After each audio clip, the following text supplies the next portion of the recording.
saya sekaligus sebagai bahan untuk konferensi pers nanti.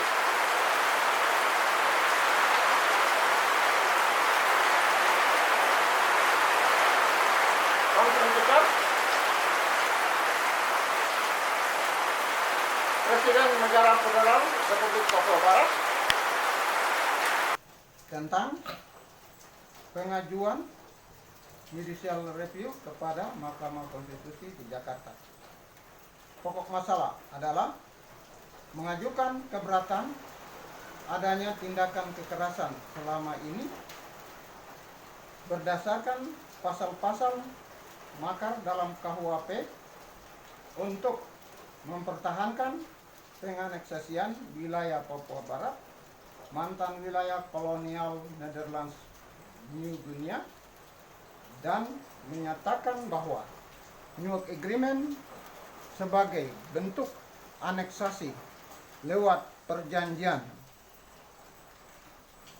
dengan follow-up-nya PPRA serta resolusi Majelis Umum PBB 2504 telah hilang dan berakhir setelah deklarasi kemerdekaan sepihak bangsa Papua pada tanggal 19 Oktober 2011 di Japura Kota di hari terakhir Kongres Rakyat Papua ketiga atau KP3. Aneksasi menurut hukum bangsa-bangsa adalah meluaskan wilayah negara dengan cara kekerasan terkadang dengan traktat. Baca Ensiklopedia Indonesia edisi khusus jilid 1 halaman 213. Jadi, bangsa Papua dan wilayah mantan kolonial Netherlands New Guinea, Papua Belanda, dianeksasi dengan dua cara. Pertama, dengan traktat yang disebut New York Agreement dari tanggal 15 Agustus 1962 sampai 1 Mei 1963. Kedua, dengan cara kekerasan sejak tahun 1964 oleh Operasi Militer Indonesia ABRI pada saat itu dan TNI sekarang, dan polisi atau Polri dalam berbagai sandi operasi militer. Tindakan kekerasan sengketa aneksasi atau annexation dispute itulah sebagai akar penyebab konflik terjadinya pelanggaran hak asasi manusia dalam berbagai jenis dan bentuk yang diderita oleh setiap orang masyarakat adat Papua hingga kini.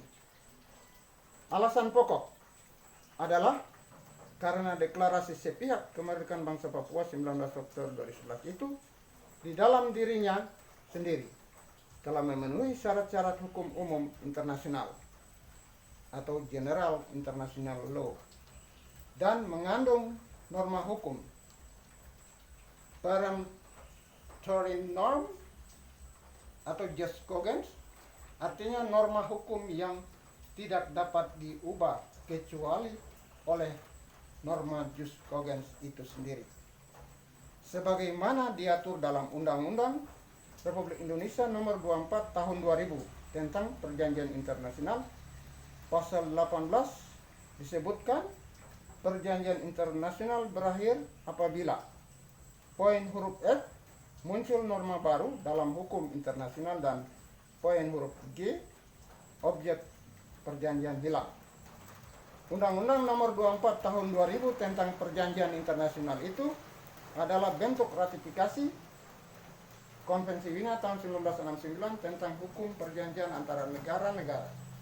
Dalam pasal 64 Vienna Convention tahun 1969 mengenai emergence of new peremptory norm atau jus cogens, artinya muncul norma baru hukum yang tidak dapat diubah, menyebutkan apabila suatu norma baru yang tidak dapat diubah dalam hukum umum internasional muncul, maka keberadaan perjanjian apapun yang konflik dengan norma itu menjadi hilang dan berakhir.